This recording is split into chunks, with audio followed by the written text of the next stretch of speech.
Ibunda dari Joshua sedang menangis-nangis di rumahnya, merasakan bagaimana ternyata ketidakadilan hukum di Indonesia ini. Kalau bukan kepada jaksa penuntut umum kita memberikan mandat atau memberikan wewenang untuk menuntut keadilan kepada para terdakwa, kepada siapa lagi kita harus mengandalkan.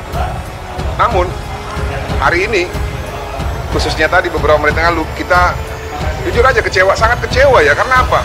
Pasal 340, mereka mendalilkan bahwa pasal 340 terbukti secara sah dan meyakinkan, namun tuntutannya tidak sesuai dengan pasal 340, 8 tahun.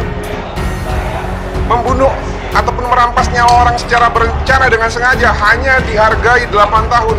Lebih baik menurut saya bebaskan saja sudah. Tuntut bebas saja. Buat apa dituntut 8 tahun? Tuntut saja bebas.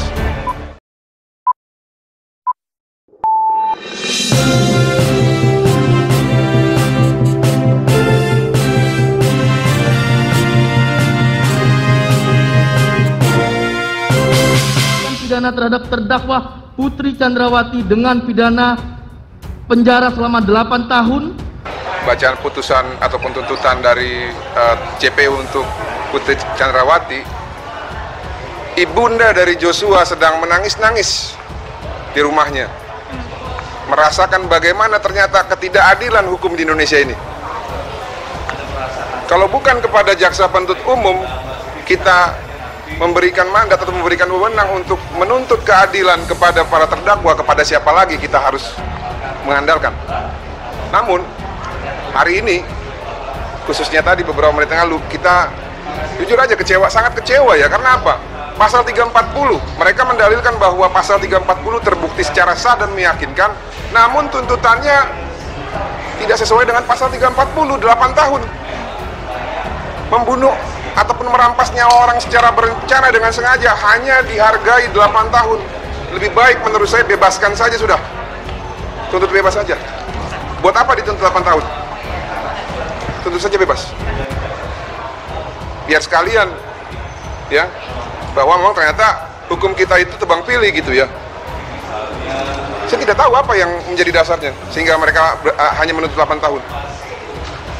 Jadi kalau kita mempertimbangkan rasa keadilan bagi korban yang sudah dihilangkan atau dirampas nyawanya secara berencana, keluarganya diintimidasi, dilakukan obstruction of justice, dituduh pemerkosa, dituduh pelaku kekerasan seksual, tapi hanya dihukum 8 tahun. Mohon maaf ya, saya pikir bukan cuma keluarga korban yang marah, masyarakat di sini juga pada marah. Ini tidak terhitung nih, DM Instagram ke saya, direct message Facebook ke saya, telepon ke saya yang mengatakan abang harus bersuara bang. Ini tidak adil. Harusnya berapa Bang Mardin? Itu kan ada pilihan di pasal 340, diancam dengan hukuman pidana paling lama 20 tahun, penjara seumur hidup, atau hukuman mati. Dalam hal ini, Putri Chandrawati sudah terbukti dalam fakta persidangan bahwa dia adalah salah satu aktor intelektual yang menghendaki dan mengingini hilangnya nyawa Joshua ataupun perampasan nyawa Joshua. Masa orang yang memiliki niat jahat membunuh secara berencana, yang mana membunuh itu adalah hak absolut milik Tuhan, hanya dihargai tuntutan 8 tahun. Nanti besok-besok orang akan membunuh orang secara berencana. Ada masalah dikit dibunuh. Mau begitu negara kita? Mau nggak? Kalau saya nggak mau, lebih baik saya tidak tinggal di negara ini kalau begitu cara mainnya gitu. Jadi killing field kita. Dikit-dikit bunuh, dikit-dikit bunuh. Tapi tadi ada 15 poin yang disebut tidak sesuai dengan fakta persidangan ataupun keterangan dari para saksi. Itu pendapat dari kuasa hukum terdakwa yang tadi disampaikan. Hanya asumtif begitu Bang Martin. Ya, mereka juga bekerja juga dengan cara halusinasi kok. Coba lihat bukti yang mereka sampaikan, 35 bukti, 15 bukti itu. 35. Ada nggak yang relevan? Nggak ada, itu semua jadi bahan tertawaan. Bahkan anak saya yang kecil 5 tahun pun tertawa melihat itu, sehingga membuat gambar ya pistol ada kakinya. Jadi kita nggak usah bahas lah itulah. Memang sudah tugas mereka kok, mereka dibayar untuk meringankan kliennya ataupun membela kliennya. Saya tidak mau komentari itu, tapi fakta yang disajikan oleh JPU sudah sangat jelas. Putri ini aktor intelektual, dia mengingini kematian Joshua. Dan kalau kita berbicara lebih ekstrim lagi, dia mendalilkan pemerkosaan. Sekarang JPU ya menyimpulkan bukan pemerkosaan, apa? Perselingkuhan. Coba kalau informasi palsu begitu disampaikan kepada suaminya, berarti siapa yang jahat? Siapa yang jahat? Saya mau tanya sama kalian. merugikan terdakwa dan korban. Iya, yang jahat siapa? Kok ini cuma 8 tahun? Pak, tapi tanggapan dari keluarga sendiri bagaimana? Ini kan maksudnya dibilang itu adalah perselingkuhan yang nanti kalau perselingkuhan itu kan Sangat kecewa lah, nggak mungkin Joshua mau selingkuh sama orang yang lebih tua. Dan itu kan dia dianggap orang tua angkatnya. Ya, ini orang tua angkatnya. Karena orang tua kandung pernah bilang, kamilah yang melahirkan kamu, tapi anggaplah yang ada di Jakarta itu sebagai orang tua angkatmu. Berlakulah baik kepada dia. Dan hukum Tuhan yang kelima, kasihlah orang tuamu. Orang tua itu bisa siapa saja yang lebih tua. Memang secara spesifik untuk orang tua kandung, tapi orang tua yang ada di lingkungan kerja dia juga harus dihormati. Bang Martin, Dan namun ya, nih ini walaupun kami menolak ya, tapi kalaupun memang itu terjadi, itu atas relasi kuasa. Coba baca teorinya Reza Indragiri.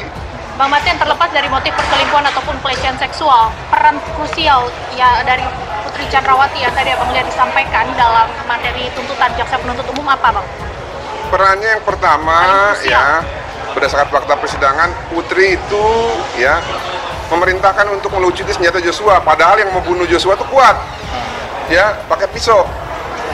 Lalu yang kedua, ya, ada petunjuk dari Richard Eliezer yang mengatakan, ya, bahwa sudah ada perintah membunuh pada saat sebelum di Duren 3 ataupun di Saguling, yaitu ingin menabrakkan mobil ke bagian samping di jalan tol. Lalu peran ketiga itu ada tertangkap di CCTV Putri Chandrawati bersama-sama dengan Kuat naik ke lantai 3, diduga keras. Disitulah konsep ataupun skenario untuk pelecehan seksual, konsep untuk mengarahkan ataupun menggiring korban ke tempat pembantaian di Duren 3, dan konsep-konsep yang lainnya untuk memuluskan keinginan jahat mereka untuk merampas nyawa Joshua itu dilaksanakan gitu loh. Karena kalau kita lihat ya, Ferdy Sambo pasca penembakan, dia tidak mengatakan apa-apa kepada Ricky dan Kuat, itu berdasarkan keterangan Richard. Namun tiba-tiba pada saat penyidik memeriksa Kuat dan Ricky tahu skenario tembak-menembak, skenario pelecehan seksual. Tahu dari mana kalau dia tidak tahu sebelumnya, sebelum di Duren 3? Nah, cuman yang saya bingung itu adalah kenapa ya, ditambah lagi dari satu lagi, si Putri ini juga sudah mempersiapkan caranya supaya penyidik itu yakin terjadi pelecehan. Dengan apa? Dengan mengganti baju pada saat penembakan tersebut. Dan pada saat penembakan, berdasarkan fakta persidangan juga, pada saat menjadi saksi, Putri mengatakan pada saat peristiwa penembakan dia hanya menutup telinga. Padahal lazimnya kalau orang ada suara tembakan, yang pertama dilakukan adalah sembunyi atau ngumpet di bawah kolong tempat tidur atau di dalam lemari. Langsunglah menelpon ajudan yang lain untuk segera datang menyelamatkan. Ini apa? Dia hanya tidur dan menutup telinga, berarti diduga keras. Dia sudah tahu peristiwa itu apa gitu ya. Siapa yang dibunuh, dengan cara apa dibunuhnya, dia sudah tahu. Nah, oleh karena itu ya, ditambah lagi dia mengiming-imingkan uang segala macam gitu ya kepada para ajudannya. Itulah yang disebut dengan kesamaan kehendak ataupun meeting of mind untuk melenyapkan nyawa Joshua. Nah, kalau orang punya pemikiran jahat untuk membunuh seseorang, itu di dalam ancaman hukuman pidana ataupun ketentuan perundang-undangan kita, inilah kejahatan yang paling sadis gitu loh.